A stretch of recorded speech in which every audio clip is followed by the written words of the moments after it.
Anger over the US decision to recognize Jerusalem as Israel's capital is escalating, with violent confrontations in the occupied Palestinian territories now spilling over into neighboring Lebanon. Security forces used tear gas and water cannon to disperse protesters outside the US embassy in Beirut.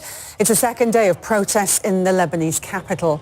Lebanon is home to almost 450,000 Palestinian refugees. Zaina Hodder was at that protest.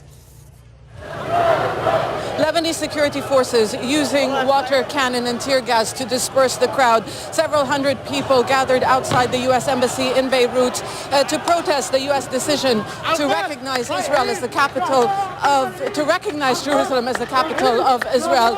Palestinian Lebanese group, several hundred protesters trying to reach the U.S. Embassy compound, but security forces have cordoned off the road, preventing people from approaching further. People being pushed back from the smell of the tear gas. People are angry. There's defiance. They're chanting words against Arab leaders, saying that they haven't done enough to confront the U.S. decision, that words are not enough. They want action. They want the peace process to be declared dead. They're calling for, they're supporting a new intifada and calling on Palestinian leaders really to stop talking and holding any dialogue with Israel. Well, across the world, there has been widespread condemnation of Trump's declaration on Jerusalem. On Sunday, protests in solidarity with the Palestinians were staged on 3 continents. Charlotte Bellis reports. For many, this is not a geographical issue, but a Muslim one. Istanbul transformed into a sea of Turkish and Palestinian flags. I feel like I should defend Palestine because I don't know any other way to defend them, so this is what I can do. This is the least that I can do.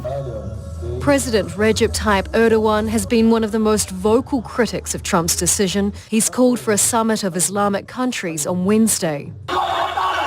And in Asia, a different language, but the same words.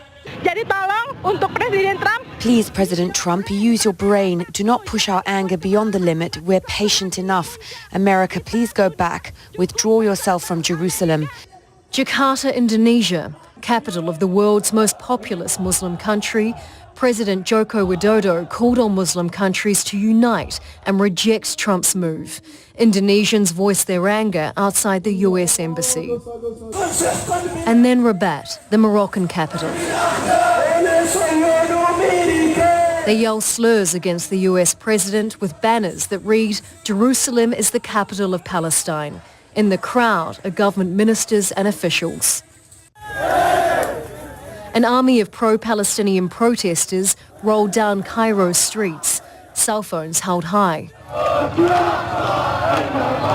The Muslim solidarity even spread to the embattled nations of Yemen and Syria.